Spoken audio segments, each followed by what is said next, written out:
So it's been quite a bit since G4TV has gone the way of the dodo bird for a second time in a row. But apparently there is more information that's coming out regarding G4TV. Now, G4TV, we all knew nobody was watching G4TV. That's the whole reason why it got destroyed for a second time.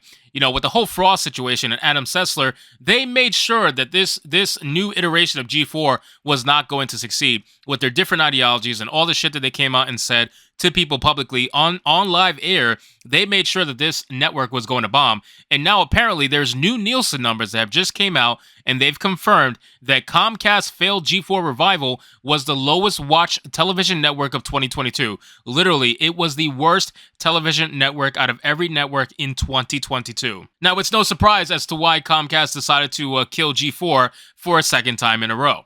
So we're going to get into the article, guys. This one comes from some good old Bounding Into Comics, and it says, they say the numbers don't lie, and according to the year-end television ratings report from Nielsen, Comcast's quickly shuttered attempt at reviving G4 was unsurprisingly an abysmal failure in terms of viewership. Now, I'm sure people like Adam Sessler and Frost absolutely didn't care whatsoever about viewership. That's not what was important to them. Even if they had only 10 viewers, as long as those 10 viewers were indoctrinated to their political side, that's all they cared about, and that's what they were happy about, and that's what ended up having Adam Sessler clap like a fucking seal, like in this picture, because that's what really mattered to them most.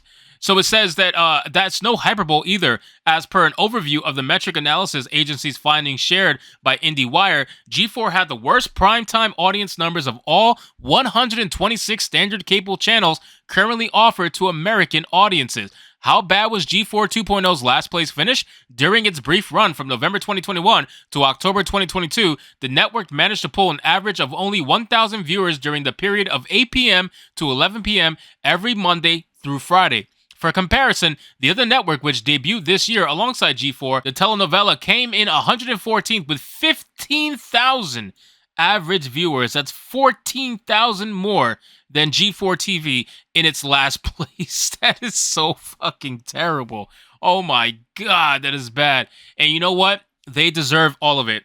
They deserve every bit of that failure that they are experiencing right now. And you know what?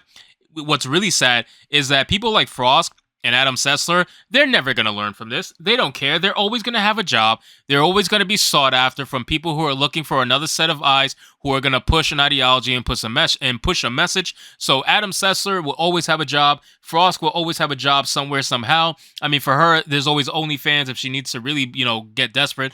But at the end of the day, they're always going to have a job. So they're never really going to learn from this failure. And the only people who are affected are the people who were stupid enough to support them and ended up getting fired, because of it.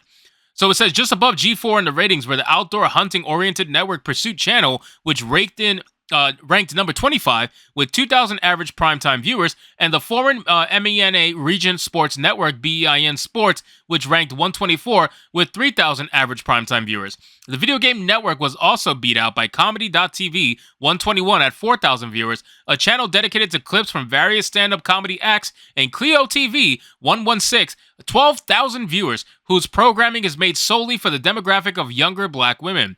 To put G4's disastrous performance into further perspective, the top three most watched cable networks were MSNBC, which was number 3 at 1.2 million viewers, and ESPN, number 2 at 1.9 million viewers, and Fox News, number 1 at 2.3 million viewers. Wow, Fox News is at the top.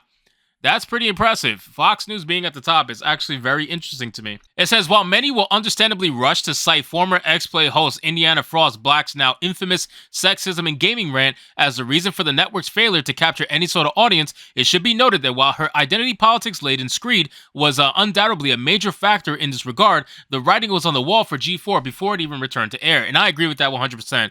Because if you look at multiple articles that have come out after G4 was destroyed, you'll see that their hiring practices were all terrible. Like their overall company ideology was terrible. It had nothing to do with gaming.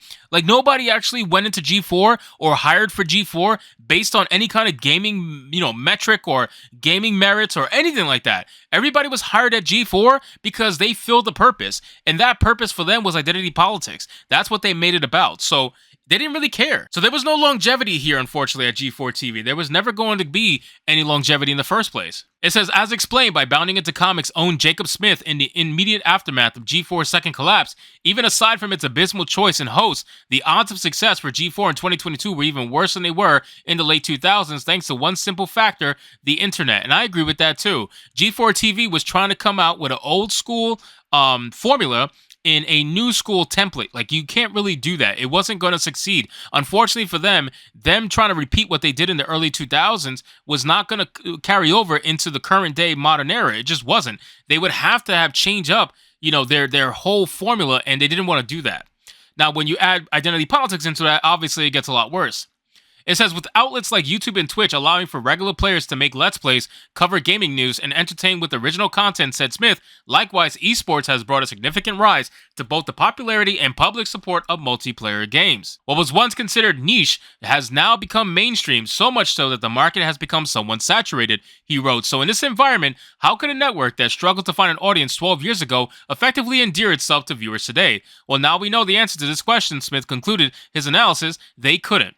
And that's it, man. That's all it is. G4TV was incapable of finding an audience because they told the audience that was willing to give them a chance to go fuck themselves. That's essentially what they did. They said that they are all sexist, that if you don't like it, don't watch it. And guess what, man? As tried and true as it is, and as many times as we've spoken about it, they said don't watch it. The fans said, okay, no problem, we won't watch it. They thought they were going to survive without them, and they died. It is as simple as that. So anyway, guys, thank you so much for watching this video. I hope you did enjoy, and if you did, consider leaving me a subscribe. I would greatly appreciate it. Don't forget to like the video, comment, let me know what you thought of today's story, and I'll see you guys on the next one. Hypnotic out.